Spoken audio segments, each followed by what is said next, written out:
Baik, bismillahirrahmanirrahim. Assalamualaikum warahmatullahi wabarakatuh. Selamat datang di perkuliahan kepemimpinan. Mari kita mulai perkuliahan kita. Ya, topik materi pada hari ini adalah konsep kepemimpinan. Materi ini saya dapatkan dari internet dengan sumbernya adalah sebagai berikut. Ya, file aslinya dalam bentuk PowerPoint. Untuk kali ini saya jadikan PPT ya. Mohon maaf. Untuk kali ini saya jadikan PDF ya, Mas dan Mbak. Baik, topiknya hari ini adalah konsep kepemimpinan. Oke, masuk ke pengertian kepemimpinan. Menurut Swansburg di tahun 1995, menyatakan bahwa kepemimpinan adalah suatu proses yang mempengaruhi aktivitas suatu kelompok yang terorganisasi dalam usahanya mencapai penetapan dan pencapaian tujuan. Menurut George Terry di tahun saya ulangi. Menurut George Terry di tahun 1986, kepemimpinan adalah kegiatan untuk mempengaruhi orang lain agar mau bekerja dengan sukarela untuk mencapai tujuan kelompok. Kepemimpinan merupakan penggunaan keterampilan seseorang dalam mempengaruhi orang lain untuk melaksanakan sesuatu dengan sebaik-baiknya sesuai dengan kemampuan menurut Sullivan dan Dekker di tahun 1989.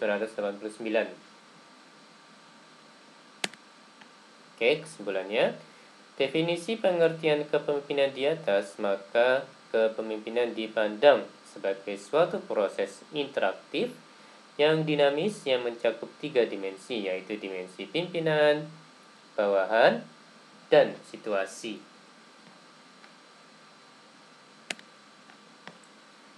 Ini adalah perbedaan antara kepemimpinan dan manajemen. Kepemimpinan menekankan pada proses perilaku yang berfungsi di dalam dan di luar suatu organisasi. Seorang pemimpin harus dapat memotivasi dan memberi inspirasi orang lain secara individu maupun secara kelompok. Sedangkan manajemen, pengkoordinasian dan pengintegrasian semua sumber yang ada melalui proses perencanaan, pengorganisasian, pengarahan, dan pengawasan dalam pencapaian tujuan. Masuk ke pembahasan terkait dengan gaya kepemimpinan. Gaya kepemimpinan pada dasarnya mengandung pengertian sebagai suatu perwujudan tingkah laku dari seorang pemimpin yang menyangkut kemampuannya dalam memimpin. Perwujudan tersebut biasanya membentuk suatu pola atau bentuk tertentu. Jadi cara seorang pemimpin memimpin gitu ya, Mas Tanda, kalau saya tidak salah.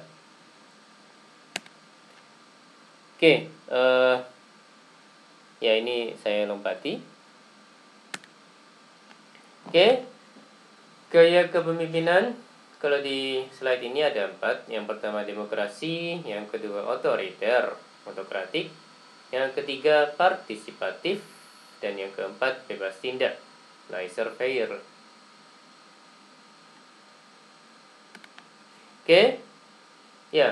Macam gaya kepemimpinan. Gaya kepemimpinan demokratis, poin-poinnya adalah orang-orang yang dipimpinnya sebagai subjek.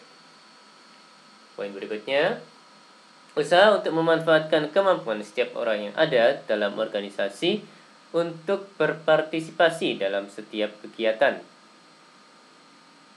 Mengambil keputusan sangat mementingkan diskusi dan musyawarah. Berikutnya, berusaha mengutamakan kerjasama dan teamwork. Masuk ke gaya kepemimpinan otoriter. Poin-poinnya adalah menempatkan kekuasaan di tangan satu orang atau sekelompok kecil. Kemudian pemimpin bertindak sebagai penguasa tunggal. Berikutnya, kedudukan bawahan semata-mata sebagai pelaksana keputusan, perintah, dan bahkan kehendak pimpinan. Ya, ini otoriter ya.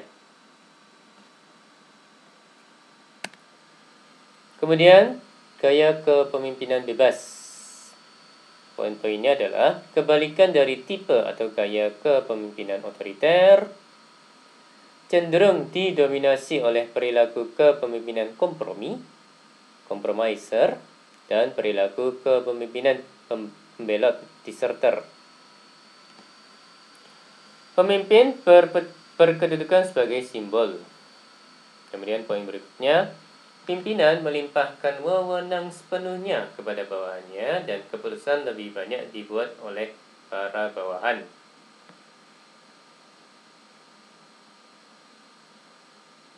Oke. Partisipatif, ya poin-poinnya merupakan gabungan antara otokratik dan demokratik. Pemimpin menyampaikan hasil analisa masalah dan mengusulkan tindakannya. Staf diminta saran dan kritiknya serta mempertimbangkan respon staf terhadap usulnya, kemudian keputusan akhir oleh kelompok. Oke, masuk ke gaya kepemimpinan bebas tindak. Poin-poinnya merupakan pimpinan ofisial. Berikutnya, pimpinan melimpahkan wewenang sepenuhnya kepada bawahan. Karyawan menentukan sendiri kegiatan tanpa pengarahan, supervisi, dan koordinasi. Keputusan lebih banyak dibuat oleh para bawahan. Kebijaksanaan lebih banyak dibuat oleh para bawahan. Dan karyawan mengevaluasi pekerjaan sesuai dengan caranya sendiri.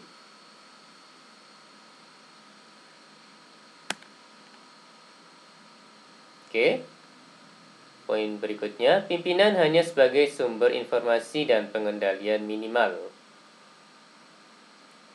Pimpinan hanya berkomunikasi apabila diperlukan oleh bawahannya. Prakarsa selalu datang dari bawahan. Ide-ide ya, datang dari bawahan, Mas dan Mbak sekalian. Hampir tiada pengarahan dari pimpinan. Tanggung jawab keberhasilan organisasi dipikul oleh orang per orang, individu per individu.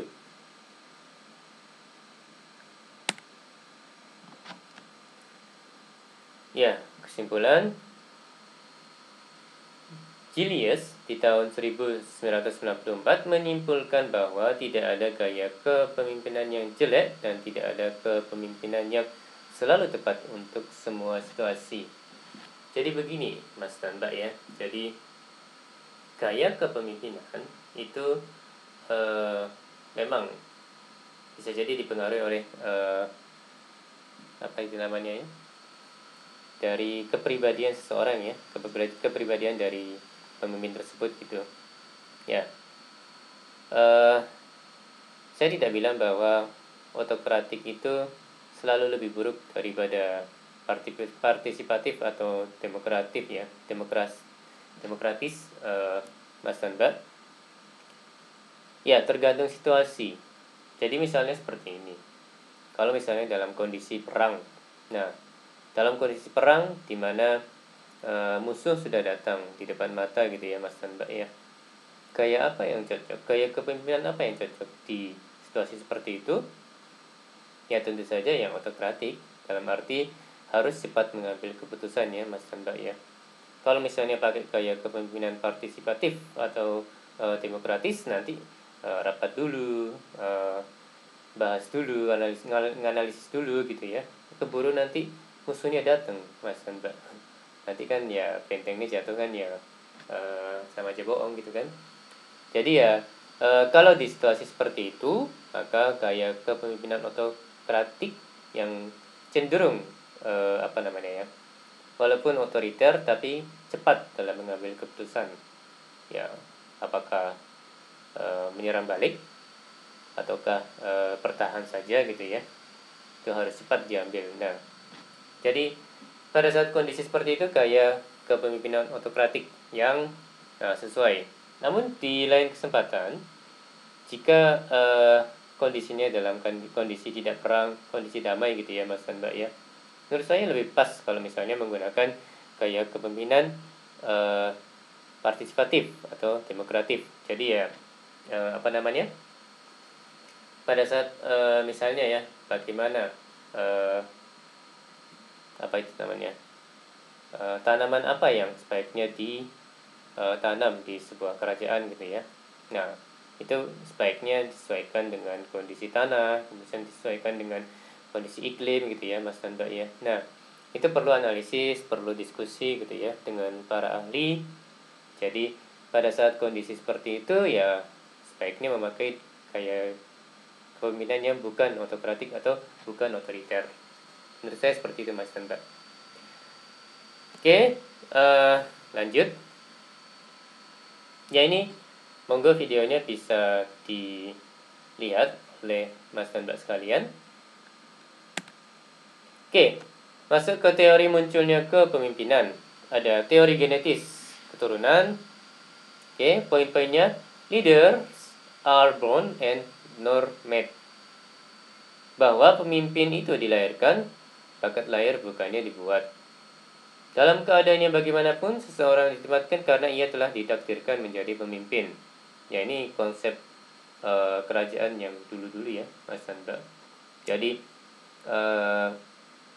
pangeran atau anaknya raja ya next akan menjadi raja, seperti itu. Teori genetis keturunan. Disebutkan pula bahwa gen sifat kepemimpinan diturunkan oleh orang tuanya yang juga seorang pemimpin.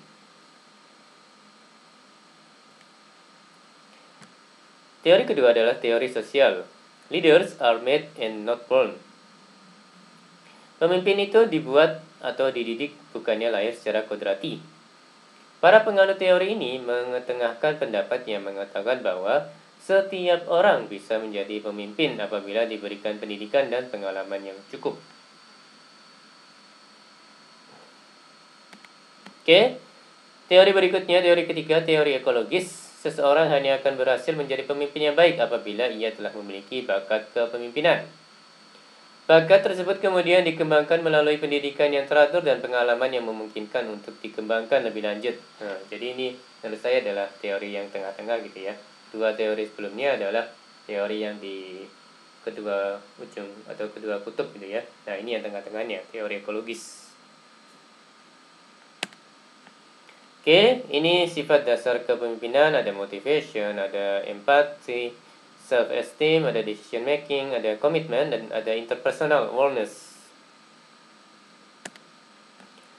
Oke, kompetensi kepemimpinan, kemampuan yang dimiliki seseorang yang nampak pada sikapnya yang sesuai dengan kebutuhan kerja dalam parameter lingkungan organisasi dan memberikan hasil yang diinginkan.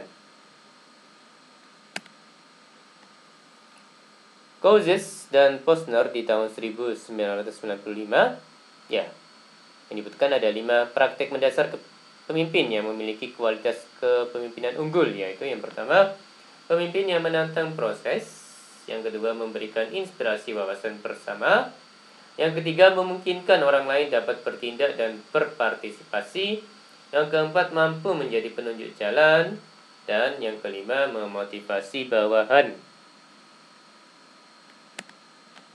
Oke, Burwash di tahun 1996 menyatakan bahwa beberapa kriteria kualitas kepemimpinan manajer yang baik antara lain ada memiliki komitmen organisasional yang kuat, visionary, disiplin diri yang tinggi, tidak melakukan kesalahan yang sama, antusias, berwawasan luas, kemampuan komunikasi yang tinggi, manajemen waktu, mampu menangani setiap tekanan, mampu sebagai pendidik atau guru bagi bawahannya, empati, berpikir positif, memiliki dasar spiritual yang kuat, dan selalu siap melayani. Oke, ini 10 keterampilan untuk menjadi seorang pemimpin yang sukses. Jadi ada tentukan visi Anda, jelaskan visi Anda, kenali gaya kepemimpinan Anda, bedakan kepemimpinan dengan manajemen, pelajari dan taati aturan, jaga kepercayaan kolega Anda, pahami aturan kekuasaan, bertindaklah seperti seorang pemimpin, kemudian kaderisasi kepemimpinan, serta jaga keseimbangan hidup Anda. Oke, ini 5 dimensi kepercayaan ya, Mas dan Mbak. Ada integritas, merujuk pada kejujuran dan kebenaran. Kompetensi, mencakup pengetahuan dan keterampilan teknis dan interpersonal. Ada konsistensi, terkait dengan kehandalan, prediktabilitas, dan pertimbangan baik seseorang dalam menangani situasi-situasi. Ketidaksesuaian antara kata-kata dan tindakan mengikis kepercayaan. Yang berikutnya, loyalitas adalah keinginan untuk melindungi dan menyelamatkan wajah untuk orang lain. Kepercayaan menuntut bahwa Anda dapat bergantung pada seseorang untuk tidak bertindak oportunis. Kemudian keterbukaan, Anda mengandalkan orang untuk memberikan ke Anda kebenaran senyatanya. Oke, ini tingkatan manajemen ya, manajemen level atau managerial level. Manajer lini garis pertama, first line. Ya, ini tingkatan manajemen paling rendah dalam suatu organisasi yang memimpin dan mengawasi tenaga-tenaga operasional. Kemudian ada manajer menengah atau middle manager. Manajemen manajer menengah ini, manajemen menengah dapat meliputi beberapa tingkatan dalam suatu organisasi. Kemudian yang berikutnya manajer puncak atau top manager. Terdiri dari kelompok yang relatif kecil, manajer puncak bertanggung jawab atas manajemen keseluruhan dari organisasi. Oke, keterampilan manajerial Robert L. Katz pada tahun 1970-an mengemukakan bahwa setiap manajer membutuhkan minimal 3 keterampilan dasar. Ya, ini poin-poinnya. Keterampilan konseptual, conceptual skill, kemudian keterampilan berhubungan dengan orang lain atau humanity skill, kemudian keterampilan teknis, technical skill, kemudian keterampilan manajemen waktu, dan keterampilan membuat keputusan. Oke, ini ya tingkat kepemimpinan dan gaya yang diperlukan. Ya, kalau manajer tingkat pertama kayak G1 hingga G2. Kemudian ini manajer menengah kayak G3, G4, G1, G2. Kemudian manajer puncak kayak G3 dan G4. Oke, ini prinsip hindari pemimpin IDS, aku iri dan disirik. Poin-poinnya, apakah saya bisa menerima kritikan? Apakah saya terlalu suka mencela orang lain? Jika terjadi ketidakberesan, apakah saya menyalahkan semua orang kecuali saya? Kemudian apakah saya berprasangka buruk? Ya, ini hal-hal yang perlu dihindari tidak hanya oleh pemimpin tapi juga setiap orang ya, Mas dan Mbak ya. Jika ya lebih besar dari 2, Anda besar kepala. Bagaimana untuk mengurangi kepala yang kebesaran? Mintalah teman Anda untuk menyebut 4 hal yang tidak baik tentang Anda. Ya, introspeksi diri gitu ya. Apa itu namanya itu? Ya, untuk melihat kekurangan diri, kemudian memperbaikinya. Seperti itu ya, lebih kurang Mas dan Mbak, kalau saya tidak salah. Ya, ini ada kutipan quote ya.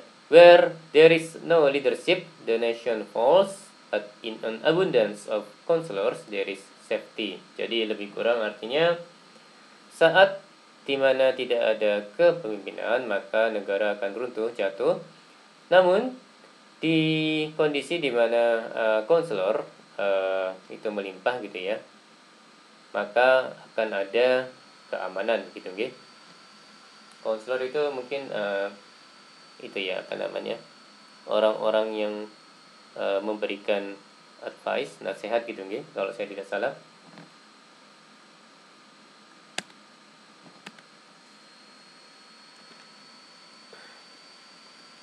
Baik, demikian perkuliahan hari ini. Terima kasih atas perhatiannya. Mohon maaf kalau ada kata-kata yang salah. Wassalamualaikum warahmatullahi wabarakatuh.